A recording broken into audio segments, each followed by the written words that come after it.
Guys, avem vești bune. Nu ne lansăm.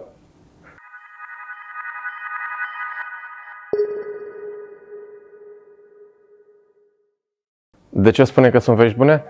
Pentru că piața de care noi depindem atât de mult este într-o perioadă foarte ciudată, chiar și pentru cei care au experimentat deja câteva cicluri în lumea cripto. Și piața aceasta de care noi depindem atât de mult pentru a dezvolta și pentru a avea un succes încă de la început cu un produs viabil, este într-o perioadă foarte, foarte tulbure.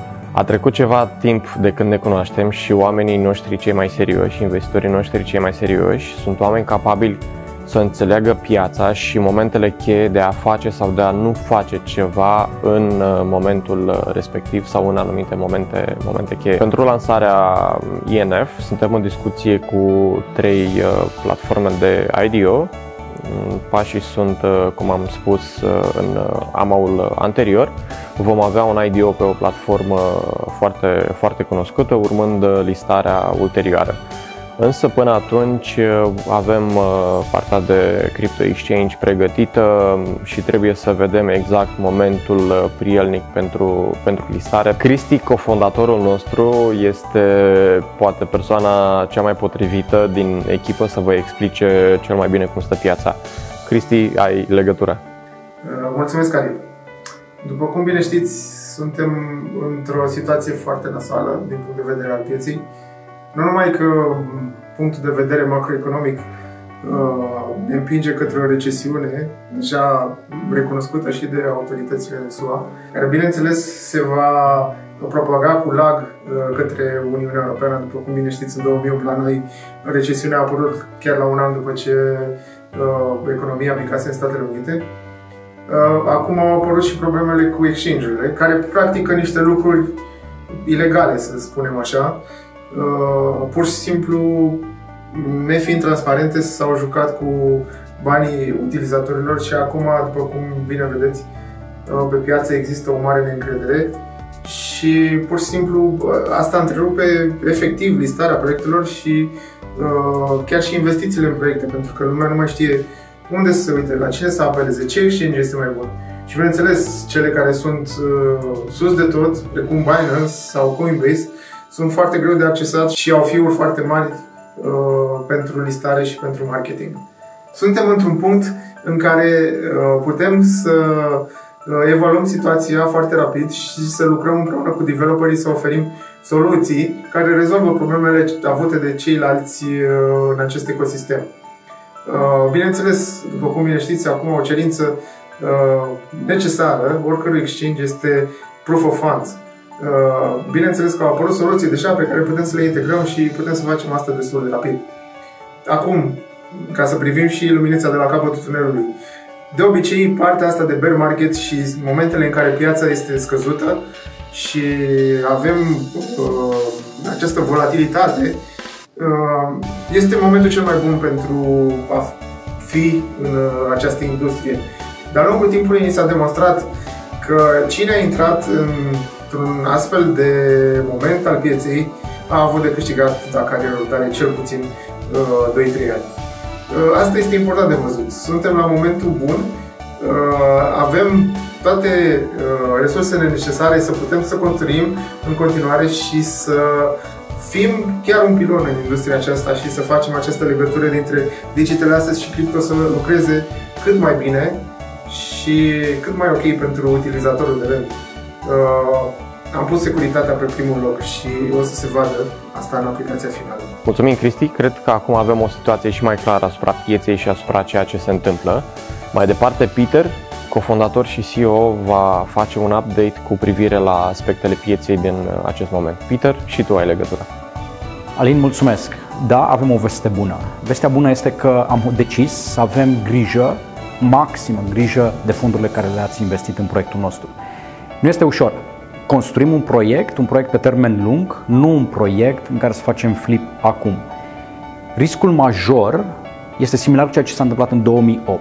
Ieșind acum cu un produs, ceea ce s-a întâmplat în 2008, echivalent în criza financiară, Multe proiecte s-au blocat. S-au blocat pentru că foarte mulți investitori s-au contractat, s-au speriat de ceea ce se va întâmpla sau ceea ce s-a întâmplat ulterior în piață. Ca să evităm orice blocaj la nivel de proiect, am hotărât să ne concentrăm în continuare pe dezvoltarea proiectului, pe dezvoltarea produsului, să ne continuăm roadmap-ul și să amânăm listarea în favoarea voastră, de care să beneficiați la maxim în momentul în care lucrurile se stabilizează. Așa cum a spus și Cristi, colegul meu, piața este într-o zonă de incertitudine maximă. Lucrurile sunt departe de a fi rezolvate și piața este de departe de a se calma. Acest lucru se reflectă și în discuțiile pe care le avem cu diverse fonduri de investiții. Reacția normală a oricărui fond în momentul de față și ceea ce din experiență personală pot să vă spun că se întâmplă este să ne oprim. Inclusiv proiectele pe care le avem în due diligence sau proiectele pe care le aveam în due diligence în momentul în care lucram la fond de investiții erau oprite. Și nu erau oprite pentru că nu erau proiecte bune, erau oprite pentru că nu știai exact cum să evaluezi proiectele respective în contextul actual. Nu vrem să riscăm să periclităm banii pe care i-ați investit. Nu vrem să riscăm absolut nimic în dezvoltarea proiectului, motiv pentru care am hotărât să implementăm un nou roadmap și să-l ajustăm la realitatea actuală. Vom ieși în continuare cu produsul în piață, în varianta de test. Vom reuși să lansăm în curând diverse funcționalități pentru comunitate, așa cum am hotărât și așa cum ne-am planificat. Singurul lucru care se schimbă și este în avantajul vostru, investitori, este faptul că listarea undei va fi amânată pentru o dată ulterioară. În continuare ne concentrăm pe discuții cu fondurile de investiții, ceea ce facem în mod constant. Am reușit să atragem noi investitori la masă și care discutăm. Primim în mod constant întrebări legate de evaluare, legate de modul în care mai nou abordăm siguranța fondurilor investitorilor, siguranța celor care au investit în proiect. Dacă până acum focusul era cum anume ne întoarcem investiția și cum recuperăm banii, acum focusul este pe fondurile clienților și întrebările pe care le primim sunt legate în mod special de modul în care avem grijă de voi ca investitori în primele runde. Asta am și făcut și asta ne și propunem să facem în continuare.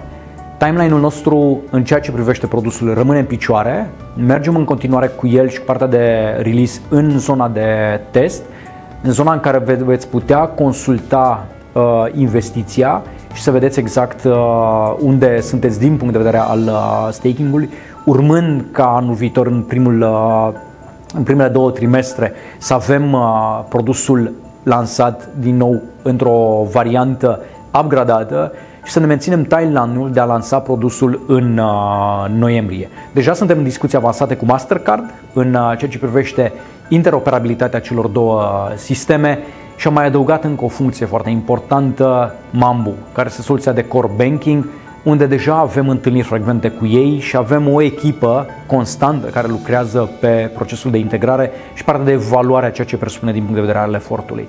Facem pași și ne continuăm acest parcurs. În același timp dezvoltăm noi produse care cred că vor schimba modul în care noi abordăm proiectul și nu numai proiectul, dar modul în care abordăm utilitatea tokenului pe care îl lansăm.